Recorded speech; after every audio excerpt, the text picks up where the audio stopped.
नमस्कार मित्रांनो, जीएसआयटी सोल्युशन मध्ये आपले सर्वांचे स्वागत आहे. मित्रांनो, तुम्ही बॉम्बे हायकोर्टच्या भरतीची तयारी करत असाल तर तुमच्यासाठी अतिशय महत्त्वाची आपली ही लेक्चर सिरीज सुरू आहे. त्याच्यामधील आजच्या लेक्चर मधला पहिला प्रश्न तुमच्या समोर आहे. प्रश्न लेकरांनो व्यवस्थित वाचायचा आहे आणि तुमचं जे उत्तर आहे ते उत्तर कमेंट करायचं आहे. मित्रांनो, उत्तर कमेंट करत असताना दोन महत्त्वाच्या गोष्टी करा माझ्यासाठी, कारण मी खूप मेहनतीनं अशा पद्धतीचे प्रश्न तुमच्यापर्यंत घेऊन येत असतो. तुम्हाला याचा नक्कीच फायदा होत आहे. तर बघा, तुम्ही अजूनपर्यंत आपल्या चॅनलला लाईक, सबस्क्राईब आणि शेअर केलं नसेल तर प्लीज आपल्या चॅनलला लाईक करा, सबस्क्राईब करा आणि सगळ्यात महत्त्वाचं म्हणजे बेल आयकॉनचं बटन दाबायला विसरू नका. म्हणजे तुम्हाला अशा पद्धतीचे नवनवीन प्रश्न जे आहेत ते प्रश्न सर्वात अगोदर तुमच्यापर्यंत येतील. आणि सगळ्यात महत्त्वाचं म्हणजे तुम्ही अजूनपर्यंत आपल्या चॅनलला शेअर केला नसेल, तुमचे मित्र नातेवाईक जे आहेत की जे बॉम्बे हायकोर्टचे भरतीची तयारी करत असतील किंवा अन्य कोणत्याही परीक्षेची तयारी करत असतील सरकारी, तर त्यांच्यासाठी अतिशय महत्त्वाच्या लेक्चर सिरीज आपल्या चॅनलवरती सुरू असतात. त्यासाठी जास्तीत जास्त मित्रांपर्यंत, नातेवाईकांपर्यंत आपल्या चॅनलला शेअर करायचं आहे. आणि आपण 7 ते 8 मिनिटांमध्ये महत्त्वाचे 10 प्रश्न घेत असतो. तर आजच्या प्रश्नाचं उत्तर तुम्ही कमेंट केलेलं असेल. प्रश्न बघा, मी वाचतो पुन्हा एकदा, की औरंगाबाद खंडपीठ खालीलपैकी कोणत्या विभागाशी संबंधित आहे. बघा, औरंगाबाद जे खंडपीठ आहे ते खालीलपैकी कोणत्या विभागाशी संबंधित आहे. आपल्याला इथं विभाग दिलेले आहेत. उत्तर तुम्ही पटदिशी कमेंट करायचं आहे. विदर्भ, कोकण, मराठवाडा आणि पश्चिम महाराष्ट्र की औरंगाबाद खंडपीठ खालीलपैकी कोणत्या विभागाशी संबंधित आहे. आणि करेक्ट आन्सर याचं बघा, मराठवाडा जो विभाग आहे त्या मराठवाडा विभागाशी संबंधित आहे कोणतं, औरंगाबाद खंडपीठ. चला, पुढचा प्रश्न मित्रांनो तुमच्या समोर आहे. मुंबई उच्च न्यायालयाच्या खंडपीठाची योग्य जोड कोणती. इथं तुम्हाला जोड्या देखील दिल्या जाऊ शकतात. प्रश्न बघा, हा पडू शकतो किंवा अशाच पद्धतीचं, अशाच आधारावरती तुम्हाला प्रश्न परीक्षेमध्ये येऊ शकतात की मुंबई उच्च न्यायालयाच्या खंडपीठाची योग्य जोड कोणती आहे. नागपूर मराठवाडा, औरंगाबाद विदर्भ, पणजी गोवा, मुंबई आणि विदर्भ. तर चला, मुंबई उच्च न्यायालयाच्या खंडपीठाची योग्य जोड आपल्याला लावायची आहे. आणि याची योग्य जोड बघा काय आहे, पणजी आणि गोवा. हे काय आहे, मुंबई उच्च न्यायालयाच्या खंडपीठाची योग्य जोड आहे. पुढचा प्रश्न मित्रांनो तुमच्या समोर आहे. मुंबई उच्च न्यायालय हे भारतातील किती उच्च न्यायालयांपैकी एक आहे. भारतात एकूण किती उच्च न्यायालय आहेत असं देखील आपल्याला विचारलं जाऊ शकतं. किंवा मुंबई उच्च न्यायालय हे एकूण जे काय भारतामध्ये उच्च न्यायालय आहेत त्याच्यातील कितवं उच्च न्यायालय आहे.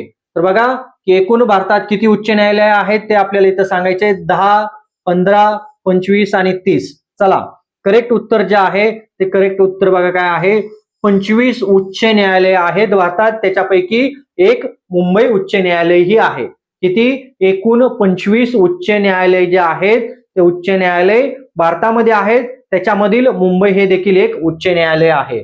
पुढचा प्रश्न मित्रांनो तुमच्या समोर आहे. खालीलपैकी कोणते खंडपीठ महाराष्ट्राबाहेर आहे. बघा, अतिशय सोपा, की महाराष्ट्राबाहेर असणारं खंडपीठ कोणतं आहे. आणि इथं आपल्याला दिलेलं आहे मुंबई, नागपूर, औरंगाबाद आणि पणजी. तर आता तुम्ही आपले लेक्चर सिरीज पाहिलेले आहेत, तुम्हाला नक्कीच माहित आहे की कोणतं खंडपीठ महाराष्ट्राच्या बाहेर आहे. ऑप्शन ही अतिशय व्यवस्थित दिलेला आहे. प्लीज उत्तर कमेंट. आणि करेक्ट उत्तर आहे पणजी खंडपीठ जे आहे ते खंडपीठ काय आहे, महाराष्ट्राच्या बाहेर आहे. चला, पुढचा प्रश्न मित्रांनो तुमच्या समोर आहे. मुंबई उच्च न्यायालयाच्या खंडपीठाचा उद्देश काय आहे. बघा, मुंबई उच्च न्यायालयाच्या खंडपीठाचा उद्देश काय आहे, तर फक्त अपील ऐकणे, न्याय जलद व सुलभ करणे, फक्त प्रशासन करणे आणि फक्त घटना दुरुस्ती करणे. आपल्याला इथं 4 हे ऑप्शन दिलेले आहेत की मुंबई उच्च न्यायालयाचे जे खंडपीठ आहे मुंबई उच्च न्यायालय, तर त्याचा उद्देश काय आहे. आणि याचं करेक्ट आन्सर आहे न्याय जलद व सुलभ करणे. हे मुंबई उच्च न्यायालयाच्या खंडपीठाचा उद्देश आहे. पुढचा प्रश्न मित्रांनो तुमच्या समोर आहे. प्रश्न व्यवस्थित वाचा. मुंबई उच्च न्यायालयाचे खंडपीठ स्थापन करण्याचा मुख्य उद्देश कोणता होता. बघा, मुंबई उच्च न्यायालयाचे खंडपीठ जे आहे ते खंडपीठ स्थापन करण्याचा मेन उद्देश काय होता, हेतू काय होता. इथं 4 ऑप्शन दिलेले आहेत. महसूल वाढवणे, कर्मचारी भरती, प्रादेशिक सोयीसाठी न्यायदान करणे आणि पर्यटन विकास. तर चला, थोडं डोक्याला ताण द्या, विचार करा. लॉजिकल हा प्रश्न आहे की मुंबई उच्च न्यायालयाचे खंडपीठ स्थापन करण्याचा मुख्य उद्देश काय आहे, आणि करेक्ट आन्सर बघा काय आहे की प्रादेशिक सोयीसाठी न्यायदान करणे सोपं व्हावं यासाठी मुंबई उच्च न्यायालयाच्या खंडपीठांची स्थापना करण्यात आलेली आहे.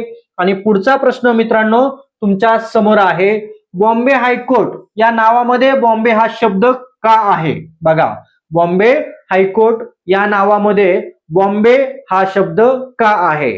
चला, लॉजिकल प्रश्न आहे, थोडासा विचार करायचा आहे आणि उत्तर जे आहे ते उत्तर कमेंट करायचंय. बघा, आजच्या या प्रश्नमालिकेतील 7च प्रश्न आहेत. हा 7वा प्रश्न शेवटचा आहे. त्या शेवटच्या प्रश्नाचं उत्तर पाहण्यापूर्वी मित्रांनो आपल्या चॅनलला लाईक, सबस्क्राईब आणि शेअर करायला विसरायचं नाही. आणि याचं उत्तर बघा काय आहे, आधी आपण ऑप्शन बघूया. जुने ब्रिटिश नाव आहे, सध्याचे अधिकृत नाव आहे, मराठी नाव आणि राज्याचे नाव. चला, की बॉम्बे हायकोर्ट या नावामध्ये बॉम्बे हा शब्द का आहे? पटपट उत्तर कमेंट करा. मी तुमचा इथं जास्त वेळ घेत नाही. कमी वेळामध्ये जास्तीत जास्त फायदा करून देण्याचा माझा प्रयत्न असतो मित्रांनो, आणि त्या प्रयत्नाला तुम्ही भरपूर प्रतिसाद देताय. अजून प्रतिसाद वाढवावा तुमचा ही माझी अपेक्षा आहे. तर बघा, याचं करेक्ट आन्सर जे आहे ते हे जुने ब्रिटिश नाव आहे. काय आहे हे जुने? बॉम्बे हा शब्द काय आहे? जुनं ब्रिटिशांचं नाव आहे, त्यांनी दिलेलं ते नाव आहे. म्हणून बॉम्बे हा शब्द जो आहे ते मुंबई उच्च न्यायालयाचं जे हायकोर्ट आहे त्याच्यामध्ये बॉम्बे हायकोर्ट या नावामध्ये बॉम्बे हा शब्द येतो. काय येतो? तर हे जुने ब्रिटिश नाव आहे. तर मित्रांनो बघा, अशाच नवीन प्रश्नांबरोबर आपण पुढच्या लेक्चरमध्ये भेटणार आहोत.